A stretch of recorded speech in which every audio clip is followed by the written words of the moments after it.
اعوذ باللہ من الشیطان الرجیم بسم اللہ الرحمن الرحیم۔ میرے سب چاہنے والوں کو السلام علیکم۔ ربی یسر ولا تعسر وتمم بالخیر، رب اشرح لی صدری ویسر لی امری واحلل عقدۃ من لسانی یفقہوا قولی۔ الحمدللہ ثم الحمدللہ۔ آج ہم اللہ کے فضل و کرم سے سورۃ البقرہ کا تیسرا رکوع آیت نمبر 21 سے 25 تک لفظ بہ لفظ ترجمہ بھی کریں گے اور کچھ تھوڑی سی تفسیر بھی سمجھیں گے۔ اس سے پہلے میں نے 2 ویڈیوز میں پورا رکوع ترجمہ کیا، لیکن کچھ یوں محسوس ہوا کہ تفسیر کرنے میں کچھ کمی لگی، تو لفظی ترجمے کے ساتھ ساتھ آپ کو تفسیر بھی کروانی ہے۔ اللہ تعالیٰ ہمت دیں۔ چلیے آپ سب میرے ساتھ سب سے پہلا کام یہ کریں کہ قرآن پاک کھول لیں۔ آپ اپنے پاس جتنے بھی میرے چاہنے والے، میرے ساتھ پڑھنے والے جتنے بھی موجود ہیں، آپ سب قرآن پاک کھولیں اور دیکھیں قرآن پاک پہ لفظ ترجمہ۔ اگر ترجمے والا قرآن پاک ہے آپ کے گھر میں موجود تو بہت اچھی بات ہے، نہیں ہے تو سادہ قرآن پاک ترجمے کے بغیر بھی آپ کھول لیں تو آپ کو اچھے سے سمجھ آ جائے گی، کیونکہ میں آپ کو بہت اچھا سمجھانے والی ہوں۔ تو چلیے ہم شروع کرتے ہیں۔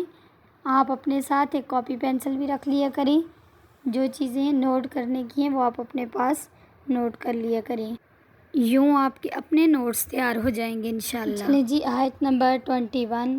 یا ایھا الناس اعبدوا ربکم الذی خلقکم والذین من قبلکم لعلکم تتقون۔ یا ایھا یہ حرف ندا ہے، یا بھی حرف ندا ہے اور یا ایھا بھی حرف ندا ہے۔ یا ایھا الناس، الناس کا مطلب ہے لوگ۔ یا ایھا الناس اے لوگو، اعبدوا عبادت کرو، ربکم تم اپنے رب کی، الذی وہ پاک ذات ہے جس نے، خلق پیدا کیا، کم تمہیں، والذین اور ان لوگوں کو، من قبلکم جو تم سے پہلے آئے، لعلکم تاکہ تمہیں، تتقون پرہیزگاری ملے۔ اے لوگو اپنے رب کی عبادت کرو جس نے تمہیں اور تم سے پہلے لوگوں کو پیدا کیا، یہی تمہارے لیے بہتر ہے یا پرہیزگاری کی بات ہے۔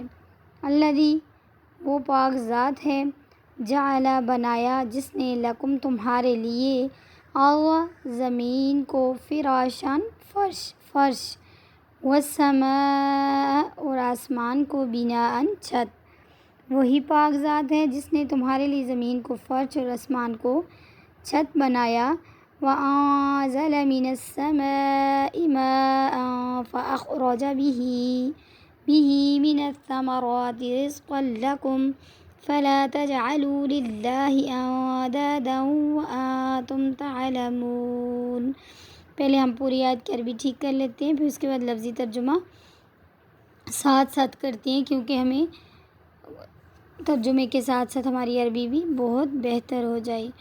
وَأَنزَلَ اور نازل کیا، مِنَ السَّمَاءِ آسمان سے، ماءً پانی، فَأَخْرَجَ پھر اس پانی سے جو پانی برسایا زمین پر، پھر نکالا، بِهِ مِنَ الثَّمَرَاتِ اس میں سے پھل، رِزْقًا لَكُمْ رزق تمہارے کھانے کے لیے، تمہیں روزی دی، فَلَا پس نہ، تَجْعَلُوا تم بناؤ، لِلَّهِ اللہ کے لیے، اندادا کوئی معبود، وَأَنتُمْ تَعْلَمُونَ حالانکہ تم جانتے ہو کہ اللہ ایک ہی ہے، تو اللہ کا شریک ہرگز نہ ٹھہراؤ۔ تو یوں اس آیت کی تھوڑی سی تفسیر کر لیتے ہیں۔ ہدایت اور ضلالت کے اعتبار سے انسانوں کے 3 گروہ کے تذکرے پہلے اللہ تعالیٰ نے کر دیے کہ وہ لوگ جو ہدایت والے ہیں، متقین لوگ ہیں، مومن لوگ ہیں، ان کی ساری نشانیاں اللہ نے بیان کی۔ پھر منافقین کی کہ جو حضور علیہ الصلوۃ والسلام آپ کے پاس، صحابہ کرام کے پاس بیٹھتے ہیں تو کہتے ہیں ہم ایمان لے آئے، ہم آپ گئے، تو جب اپنوں کے پاس جاتے ہیں تو کہتے ہیں بس مسلمانوں کے پاس بیٹھنا کچھ تھوڑی سی مجبوری تھی، ورنہ ہم آپ کے ساتھ ہیں۔ تو یہ ساری چیزیں اللہ تعالیٰ نے 3 گروہوں میں انسان کو تقسیم کر کے بتا دیا۔ پھر اب اللہ تعالیٰ نے اس کے بعد لوگوں کو بتایا اپنی وحدانیت کے بارے میں کہ اے لوگو، اب یہاں پہ یا ایھا مؤمنون نہیں ہے، مومنوں کے لیے نہیں ہے، الناس سب کے سب لوگوں۔ اللہ تعالیٰ اس آیت میں سب لوگوں کو بلا رہے ہیں، یا ایھا الناس، اے لوگوں۔ تو اللہ تعالیٰ کی وحدانیت اور اس کی عبادت کی دعوت تمام انسانوں کو دی جا رہی ہے۔ فرمایا کہ جب تمہارا اور کائنات کا خالق اللہ ہے، تمہاری تمام ضروریات کا مہیا کرنے والا وہی ہے، تو پھر تم اسے چھوڑ کر دوسروں کی عبادت کیوں کرتے ہو؟ دوسروں کو اس کا شریک کیوں ٹھہراتے ہو؟ اگر تم عذاب خداوندی سے بچنا چاہتے ہو تو صرف ایک ہی طریقہ ہے کہ اللہ کو ایک مانو، صرف اسی کی عبادت کرو، جانتے بوجھتے شرک کا ارتکاب مت کرو، کیونکہ اللہ تعالیٰ فرماتا ہے ہر گناہ معاف کر دوں گا سوائے شرک کے۔ شرک کرنے والے کی دعائیں قبول نہیں کی جاتی، شرک کرنے والے کی توبہ کبھی قبول نہیں ہوتی جب تک وہ شرک سے باز نہیں آ جاتا۔ وَإِن كُنتُم، اگر تمہیں ہو، واو اور ان اگر، کنتم تمہیں ہو، فی میں ریب شک میں ہو تم، مما نزلنا جو نازل کیا ہم نے، علی عبدنا اپنے بندہ خاص یعنی حضور علیہ السلام پر، فأتو پس لے آؤ، بصورت من مثلہ کوئی ایک صورت اس کی مثل، ودعو اور جب اس کی مثل صورت لانے لاؤ تو اللہ تعالیٰ فرما رہے ودعو بلا لاؤ، شہداءکم اپنے سارے جتنے بھی شہداء کا مطلب ایسے گواہ ہوتا ہے، تو یہاں پہ اللہ تعالیٰ کہتے ہیں اگر تم سچے ہو تو تم اپنے جتنے بھی قریبی ہیں ان سب کو اپنے ساتھ گواہ کر لو، من دون اللہ اللہ کے علاوہ سب کے سب مخلوق میں جتنے بھی تمہارے ساتھی ہیں، اگر تم سچے ہو تو، یا کنتم صادقین، یا ان اگر کنتم تم ہو، صادقین سچے، اگر سچے ہو تو اللہ کے سوا اپنے مددگاروں کو ساتھ بلا کر لے آؤ۔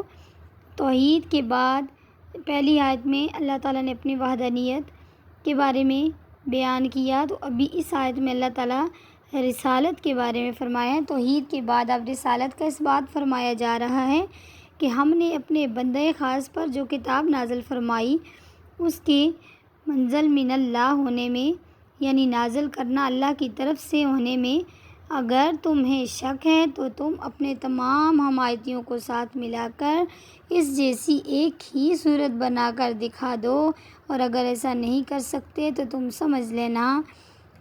سمجھ لینا چاہیے اچھی طرح کہ واقعی یہ کلام کسی انسان کی کاوش نہیں ہے، کلام الہی ہے، اللہ کا کلام ہے، اور ہم پر اور رسالت محمدیہ پر ایمان لا کر جہنم کی آگ سے بچنے کی کوشش کرنی چاہیے جو کافروں کے لیے ہی تیار کی گئی ہے۔ تو یہ اگلی آیت میں اللہ تعالیٰ بتا رہے ہیں نا، معدت للکافرین، تو کافروں کے لیے تیار کی گئی ہے۔ تو اس کا مطلب یہ ہے کہ سچے ہو کر اللہ کو مانو، اللہ کے رسولوں کو مانو تاکہ تم جنت میں چلے جاؤ، کیوں اپنے آپ کو جہنم کی طرف دھکیل رہے ہو۔ فَإِن پس اگر لم نہ تفعلوا تم ایسا کر سکو، یعنی کہ تم کوئی صورت نہیں نہ لا سکو، وَلَن تفعلوا لن جو ہے یہ لام تاکید کا صیغہ ہے، ہرگز نہیں، لا کا مطلب ہے نہیں، جس لفظ کے ساتھ لن کا لفظ آ جائے تو ہرگز نہیں، تفعلوا تم ایسا کر سکتے، فاتقوا النار التي وقودها الناس والحجارة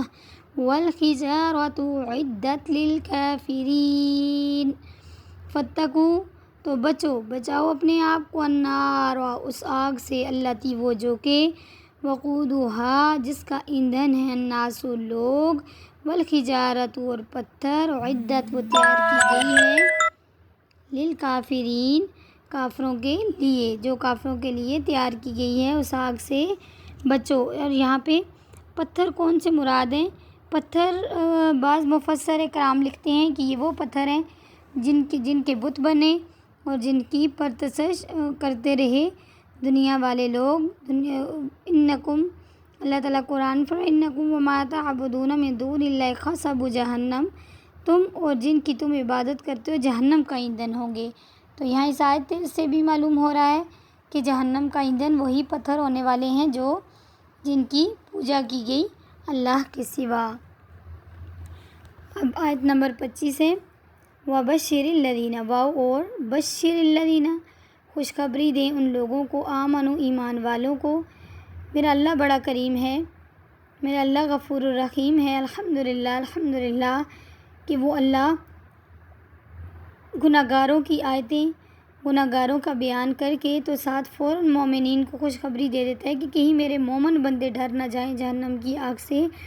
وبشر الذین، خوشخبری دیجیے آپ ان لوگوں کو، آمنو جو ایمان لائے، الحمدللہ ثم الحمدللہ، وعاملوا الصالحات، وعاملوا اور عمل کیے صالحات اچھے، ان لہم جنات تجری من تحتها الانہار کلما رزقوا منها من ثمرة رزقا قالوا هذا الذي رزقنا من قبل وأتوا به متشابها ولهم فيها أزواج مطهرة وهم فيها خالدون۔ وبشر الذین، خوشخبری دیجیے ان لوگوں کو، آمنو جو ایمان والے ہیں، وعاملوا الصالحات اور جنہوں نے اچھے عمل کیے، ان لہم بے شک ان کے لیے، جنات جنت ہے، تجری چلتی ہیں، من تحتہا جس کے نیچے، انہار نہریں، کلما جب کبھی، رزقو انہیں روزی دی جائے گی، رزق دیا جائے گا، منہا من ثمرۃ اس میں سے پھل، رزقاً کھانے کے لیے، تو قالوا وہ کہیں گے، ھذا الذی رزقنا یہ تو وہی روزی ہے، وہی رزق ہے، من قبل جو اس سے پہلے، ہمیں دیا گیا، وَأُتُوا اور دیا گیا، بھی متشابہاً اس سے ملتا جلتا، یعنی کہ جنت میں جب ان کو پھل دیے جائیں گے نا کھانے کے لیے یا کچھ بھی کھانے کی چیز، تو وہ کہیں گے یہ تو دنیا والا ہی ہے جیسے ہمیں دنیا میں ملتا جلتا دیا گیا، حالانکہ وہ جنت کا پھل اندر سے بہت ذائقوں والا ہوگا اور سامنے دیکھنے میں وہ دنیا کے پھلوں کی طرح ہوگا۔ وَلَهُمْ اس میں بھی فِيهَا وَلَهُمْ اور ان کے لیے فِيهَا اس میں ازواج بیویاں ہیں، مطہرات پاک، وَهُمْ اور ان کے لیے فِيهَا اور وہ، فی واو اور ہم وہ، فِيهَا اس میں خالدون ہمیشہ رہیں گے۔ تو ابھی اور ایمان والوں، نیک عمل کرنے والوں کو ان جنتوں کی خوشخبریاں دو جن کے نیچے نہریں بہہ رہی ہیں۔ جب کبھی وہ پھلوں کا رزق دیے جائیں گے اور ہم شکل وہ لائے جائیں گے تو کہیں گے یہ تو وہی ہے جو اس سے پہلے ہمیں دیا گیا۔ تو اس سے معلوم ہوتا ہے کہ جنت کے تمام میووں کا آپس میں ہم شکل ہونا یا دنیا کے میووں کے ہم شکل ہونا، تاہم یہ مشابہت صرف شکل یا نام کی حد تک ہی ہوگی، ورنہ جنت کے میووں کے مزے اور ذائقے سے دنیا کے میووں کو کوئی نسبت ہی نہیں۔ جنت کی نعمتوں کی بابت حدیث میں آتا ہے، ما لا عین رأت ولا اذن سمعت ولا خطر علی قلب بشر، نہ کسی آنکھ نے انہیں دیکھا، نہ کسی کان نے ان کی بابت سنا، اور دیکھنا سننا تو کجا کسی انسان کے دل میں ان کا گمان بھی نہیں گزرا۔ یہ تو جنت کی نعمتوں کی بات ہوئی۔ تو اب وہ مطہرہ، وہ جو بیویاں ہوں گی، یعنی حیض و نفاس اور دیگر علائشوں سے، یعنی دنیا کے گناہوں سے وہ پاک ہوں گی۔ تو خالدون، خلود ان کے معنی ہمیشگی کے ہیں، اہل جنت ہمیشہ ہمیشہ کے لیے جنت میں رہیں گے اور خوش رہیں گے، اور اہل دوزخ ہمیشہ ہمیشہ کے لیے جہنم میں رہیں گے اور مبتلائے عذاب رہیں گے۔ اللہم لا تجعلنا منہم، اللہ تعالیٰ ہم سب میں سے کسی کو بھی جہنم میں نہ لے جائے۔ حدیث شریف کا مفہوم ہے، جنت اور جہنم میں جانے کے بعد ایک فرشتہ اعلان کرے گا، اے جہنمیوں اب موت نہیں ہے، اے جنتیوں اب موت نہیں ہے، جو فریق جس حالت میں ہے اس حالت میں ہمیشہ رہے گا۔ استغفر اللہ ربی من کل ذنب اتوب الیہ۔ یا رب العالمین، یا رب العالمین ہمیں اس جنت میں لے جانا جس میں ہمیشہ ہمیشہ کے لیے رہنا ہے، اور اس جہنم سے بچانا جس میں جہنمیوں نے ہمیشہ رہنا ہے۔ اللہ پاک ہم سب کو اس قرآن کو پڑھنے، اس کو سمجھنے، صحیح معنوں میں اور اس پر عمل کرنے اور اپنی رضا پہ راضی رہنے والی زندگی عطا فرمائے۔ اللہ حافظ۔